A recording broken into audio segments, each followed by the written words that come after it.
Welcome to RevCast, a Civilization podcast focused on its console platforms.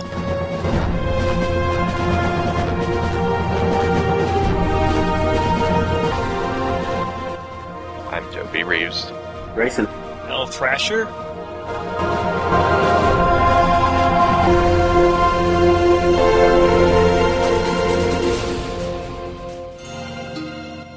Or we could talk about our user-created achievements about, get a BC economic victory or a BC cultural victory. We'll leave those for the advanced classes. Oh my god. Oh, come on.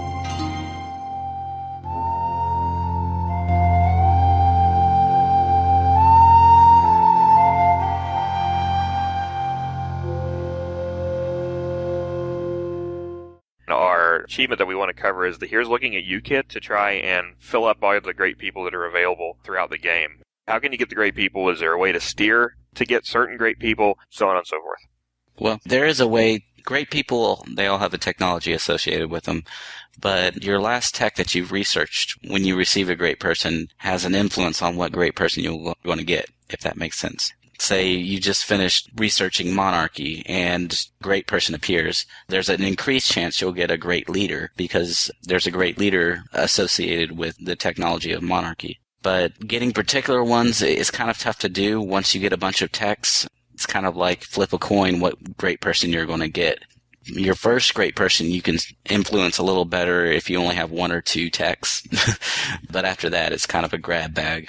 The way to get this achievement, and if you want to get it in one sitting you can, is to pick a civ where you're going to get a bunch of great people and basically drag out the game. And I would say the best two civs to do that with are the Romans and the Greeks because they're more great people bonus. I was looking at the great person's formula and how much culture you have to have. N plus 3 times 100 divided by 6. All right, and that's a pretty simple formula that you can just work out in your head every time. But oh, well, yeah, I have it spray painted on my bedroom wall. Early in the game, I try to get that first great person, and then later on, for my probably second through sixth great person, get one from monarchy, one from invention, one from 500 gold, two from the school of Confucius. And then I'll probably try to, if I'm playing against the AI, I like to steal their great people. I don't know if that counts for this achievement or not. It does count for your cultural milestone. If it fills in the bust, then it does. And it's been my experience that if you steal a great person, you're filling in the picture on the page. So yeah, it counts. Yeah. Now this might be a kind of obvious question, but if you were just trying for the achievement, 45 points, and I think I already know the answer to this, but is there a particular civilization best geared to get this achievement? What do you think the answer is? I would say probably the Romans. I was going to say French. Ah, all right.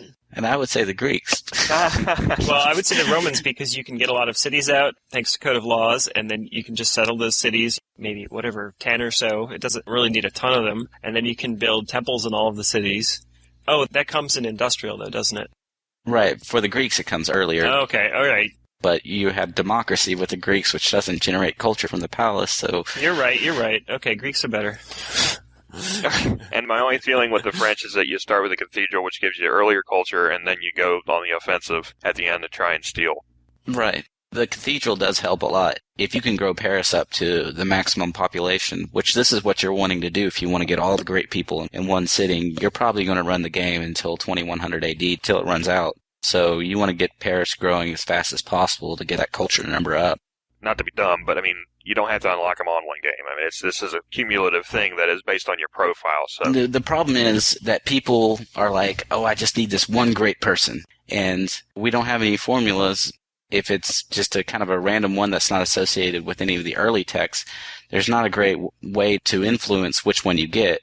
This is a pretty common question on the forums, and so we to give them a strategy where they'll get a bunch of great people in one game, and so hopefully it's kind of... I have another strategy, which is just play a lot of games. That works. I never even tried for the achievement. I just got it after I played a few games. Not a few, but maybe 12 million games or something like that.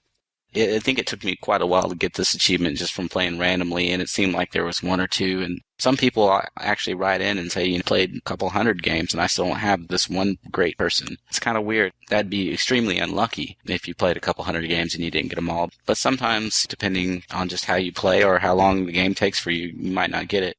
There are a few common strategies which we tell people to use, which is basically run the game long, use one of these. The Romans and the Greek, they both have that war great people bonus, which works like 50% culture. Build a bunch of temples and then cathedrals, and Romans have half-price wonders, and so that can help out a whole lot too. But I've done it with just a couple cities, and I think I've run out of great people before with the Greeks, just a very few cities. You just don't get any more? I think you don't. Because I know that the same great person can exist more than once in a game. I think so. Is that for alternate civs, or is that you can't roll the same one that you already own, though? It could be, yeah. You can't get the same great person twice, but I know someone else can get the same great person you already have. Oh, yeah, definitely. I know other civs can, and so maybe you can only have each great person spawn once in a game. Right.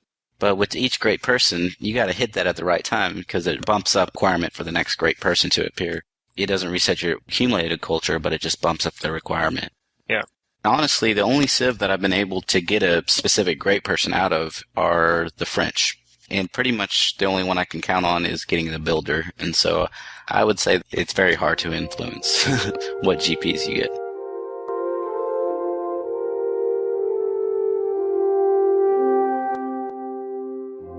If you've played online very much, you've probably experienced situations where you get freezes. It could be that it totally locks up and your controller just rumbles away and you can't do anything except turn your system off. It could be that the turn won't end and the gears just spin.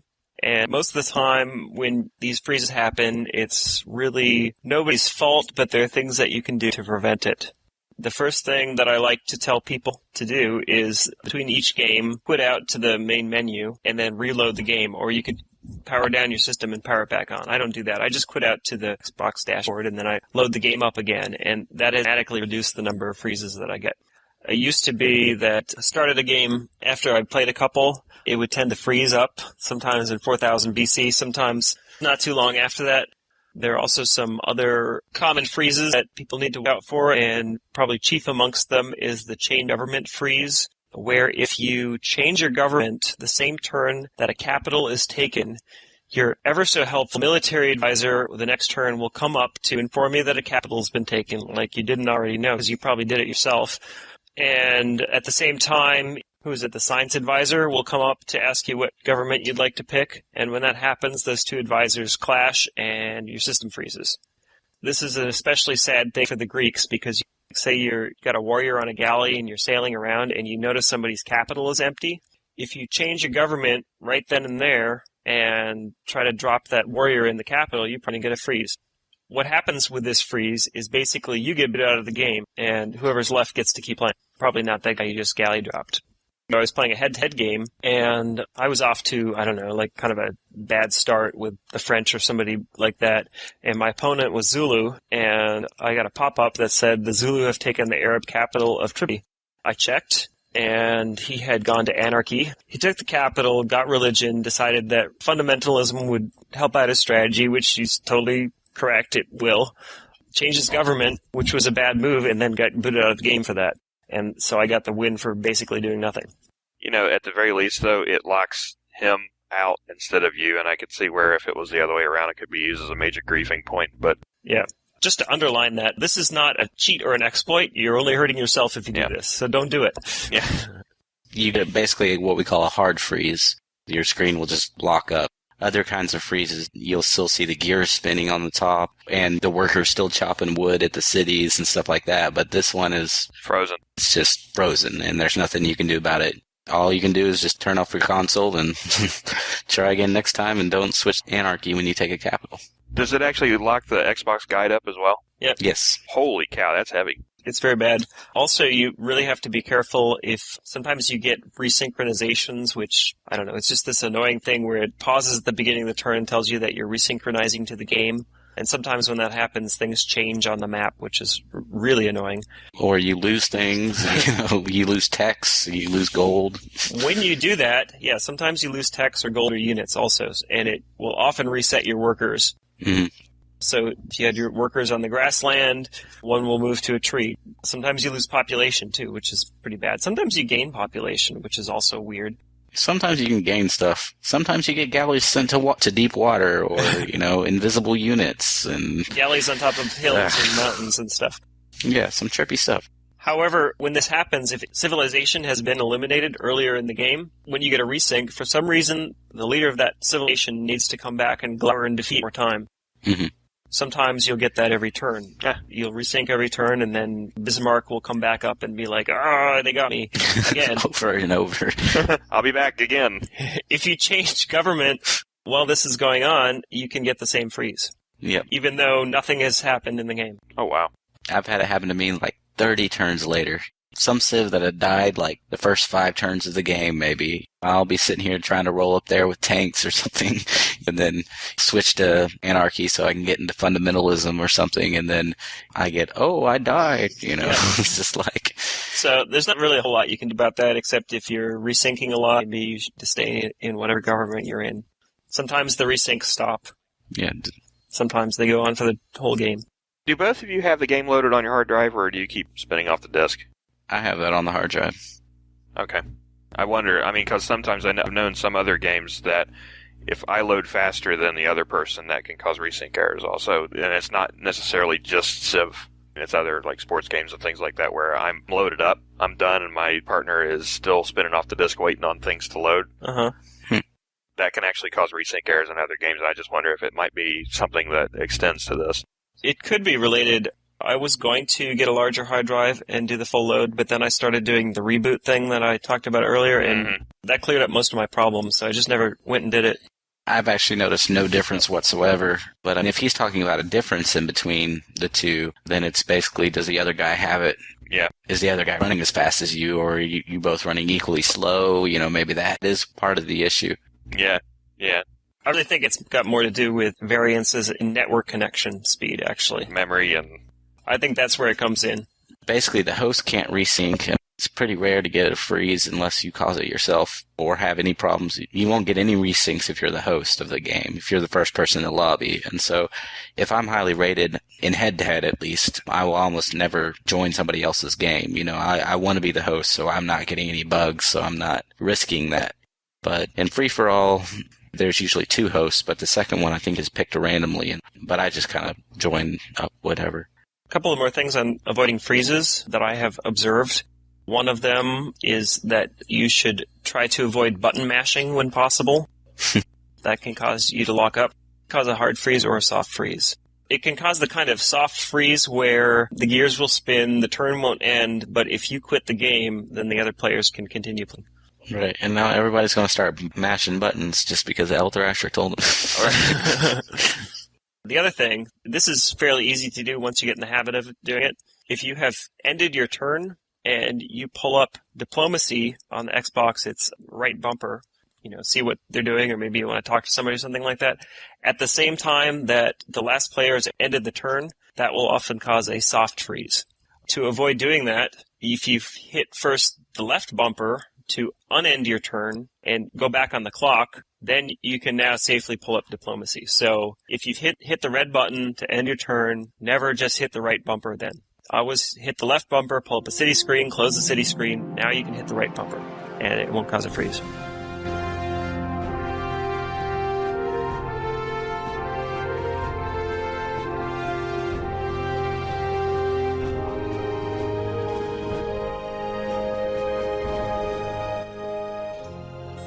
I made a big old whiny post on Politan about the differences between the DS version and the Xbox 360 version. Which one do you find that you play more? 360. I know it sounds the opposite of what I was just talking about, but the 360 version. If I'm out running around, getting on a plane, I'm having to waste some time, then the DS version, it's a beautiful thing. But I like the 360 version better just because it's pretty. And I have 2 Xbox 360s, so I'm able to play it wherever I want in the house. Oh, Nice. You're one of those spoiled people. Yes, I am. I am. And the DS graphics are pretty static. Is there more animation in the Xbox version? Yeah. Oh my gosh, yeah. They're beautiful. Yeah, they're really gorgeous, and some people complain about the leader animations. I think they're great. I think they're hilarious. Yeah. Anytime you go up against Genghis Khan, that's when it gets fun. So you've never seen the Xbox 360's Civilopedia, have you? Only, screenshots. Right. Yeah, I haven't played on the Xbox. It's a very, very deep one that I would actually compare to the PC version. Wow. That would be pretty cool to have on a console, a big Civilopedia. I wouldn't expect that. I understand that the DS doesn't have the same storage that the 360 could have with the optical media, but There was just no option for it. when you attack a city, or when you have a city that's going under attack, you have no way of checking its defensive status. And basically, it shows your defensive number on the 360. Mm-hmm. As far as I can tell, the DS version doesn't have this. So if you're going to get attacked and you need to stack some units in your city, you don't know what your full defensive status is going to be. You might know what the attack status of your opponent is going to be as they approach, but you don't know what your defensive status is going to be. And that just seems like it's just missing.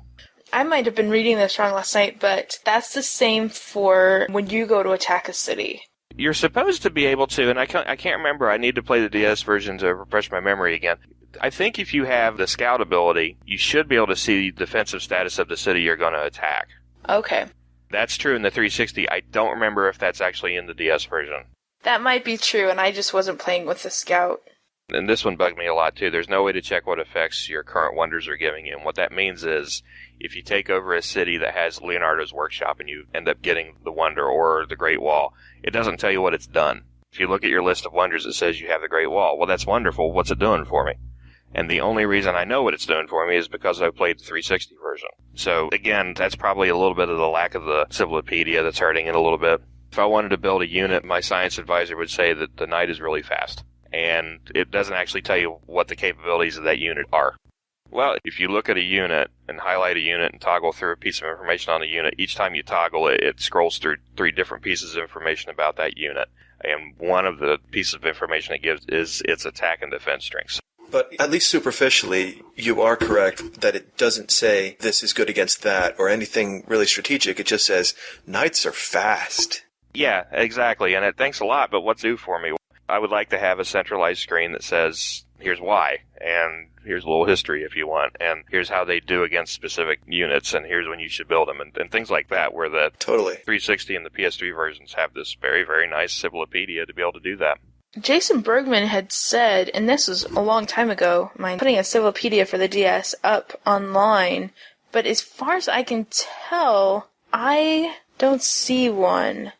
They couldn't print one because there is actually guidelines on how thick the case can be, so they couldn't insert anything but what was already in there. Interesting stipulations, and yeah, it does kind of cut into the effectiveness of your game.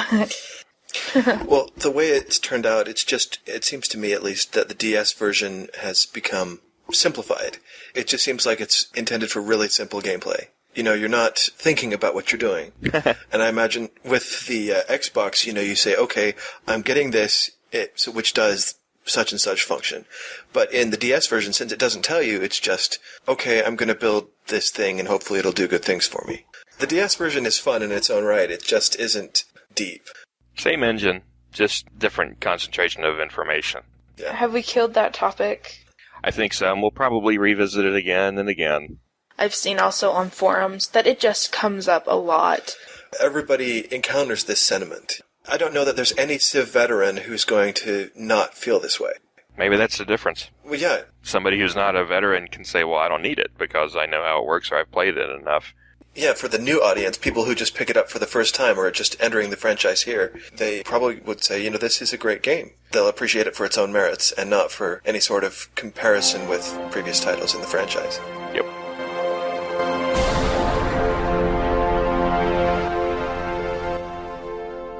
I decided I wanted to do Attack of the Huns, and the reason I decided I wanted to do Attack of the Huns is because based on the description, it reminded me of Barbarians in Civilization 4, which is they will actually go out and they will roam. I will say I was expecting them to doing a little bit more roaming. Yeah. Not too bad early on in the game, but after that I never felt threatened by the Barbarians whatsoever. I also liked the appeal because it was a domination victory. And so I didn't have to worry so much about, are they going for the tech or the economic or the cultural? Now, I'm on upper level difficulty. It's 1900 AD. Ugh. I've taken 2 enemy capitals, playing as the Aztecs. I eliminated the Indians and the Japanese. I've got the Chinese and the Germans. The one place I know that I'm failing at is because I don't know where the Chinese capital is still. Bad me, I know that.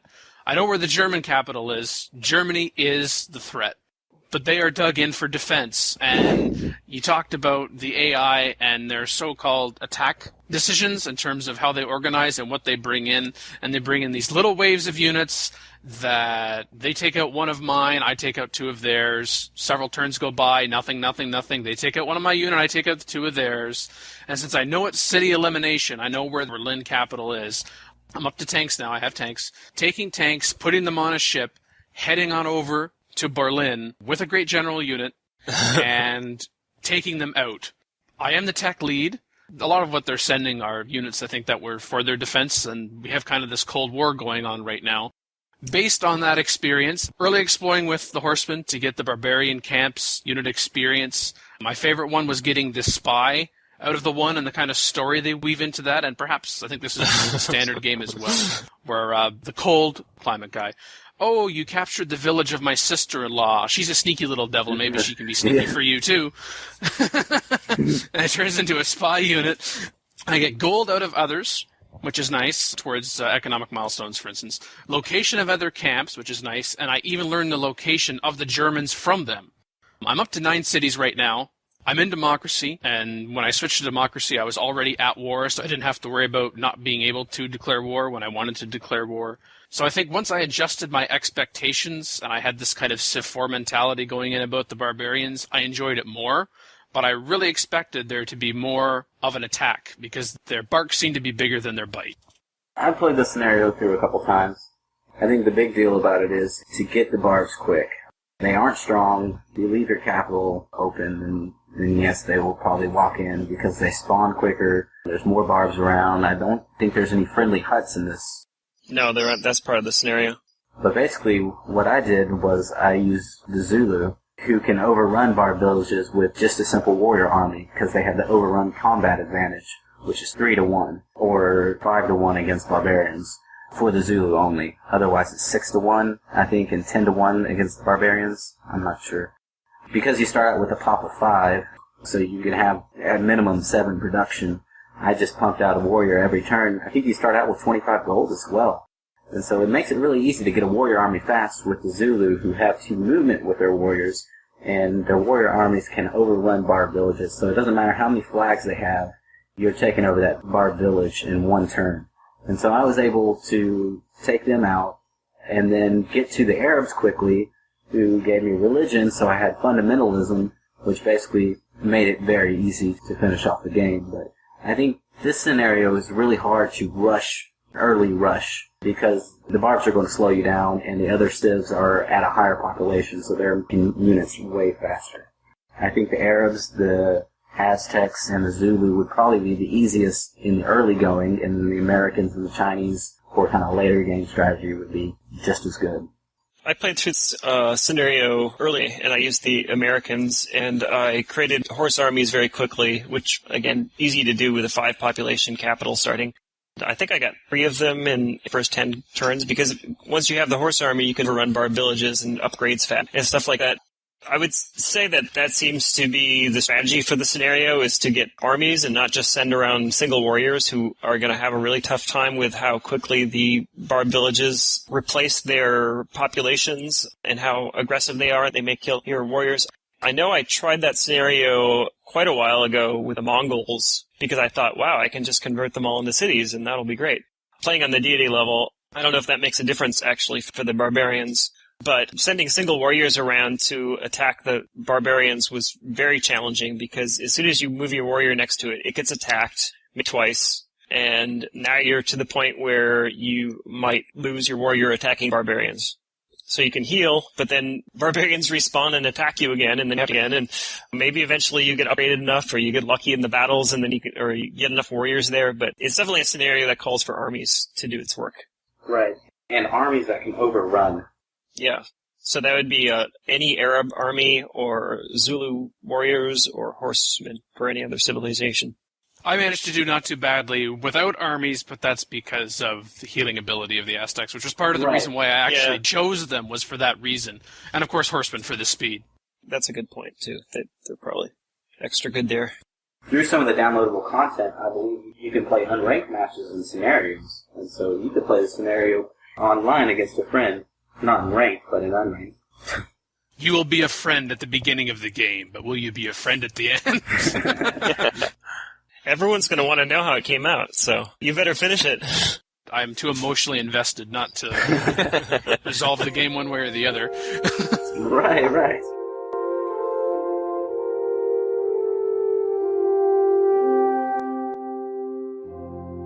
Do you want to do the single-player to multiplayer transition then? Okay, we did talk about that a little bit the first time Grayson and I were guest co-hosting. Mm-hmm. And I was being schooled and amazed at the same time. We talked about what it's like playing online, but we didn't talk so much about the transition. This is actually kind of cool. My friend Chris, who I hadn't talked to in a while, happened upon RevCast. I haven't talked to him in probably 4 years or something like that, and he's a big CivRev fan and listened to RevCast and was like, hey, I know that guy, so he emailed me and started talking. I haven't played against him yet, but I'm sure that will happen. We'll have a long-distance dedication later. This is for you, Chris, talking about single-player to multiplayer. Also, our mutual friend Pat, I guess, is a CivRev fan too, so shout out to you, Pat. Love to play you as well. Grayson, do you want to go get something to eat? Oh, I'm all done. Playing online. People, most of them, even the not-so-great players out there, are smarter than the AI. Hi. People are more aggressive. People make better decisions than the AI programming. What I advise people to do is just go get your feet wet. There's just stuff that you're never going to see in single player. The AI just can't do any of these things. Like, AI is never going to show up to your capital in 7 to 10 turns with a horse army. The AI isn't going to build 15 to 20 cities. You're going to have to get your butt kicked a lot. But the main thing to learn how to do is to deal with rushes, to learn how to rush yourself, and how to get more cities out faster, I think, is very key. But I think there's a lot of things that is very hard to teach people either over the written or spoken format, just because people have to see for their own eyes what's going on. Don't get discouraged, and after a while you'll see it'll become a totally different game. It really is a lot more in-depth game online than it is in single player, actually. Is there an environment online right now where a brand new player could actually get up and have a fighting chance? I mean, are there still beginners that you see coming into the game, or is it still this level of professional that is really dominating the game right now? Well, I think that there's a whole lot of beginners out there. There's a lot of people that can't beat Deity. If you can beat Deity, that's the time for you to jump on. I wouldn't recommend necessarily getting online before that unless you really just want to see what it's like, and you could maybe learn faster that way. But there's a lot of players online that aren't expanding, that only have one strategy or that kind of deal. There's new players all the time. I use my mic when I play, when it works, which isn't all the time for some reason. Sometimes people are like, this is the second time I've played online. You know, that's very common. Mm-hmm. Then I try to give them a little advice instead of just run over them. But it's not the kind of environment where you're only going to come across very good players who will just crush you so fast you won't even know what's happening. There's all kinds of different skill levels online.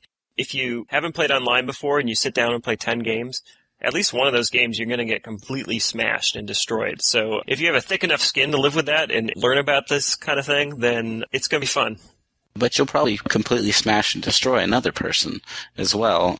I don't know. I mean, elthrasher's favorite word for kind of a joke that on 2K forums is sometimes he feels like he's playing against kittens.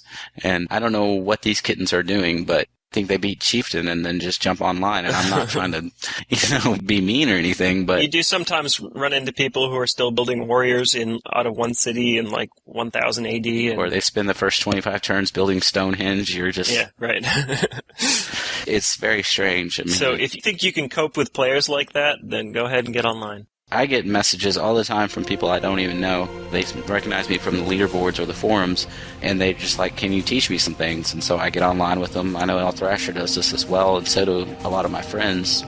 Most people in this game are pretty helpful. They'll get you into an unranked match and kind of show you how to play. There's a way to do it in teams games where you can see each other play without the fog, and you can kind of help the other person along kind of firsthand. That works a lot of times too.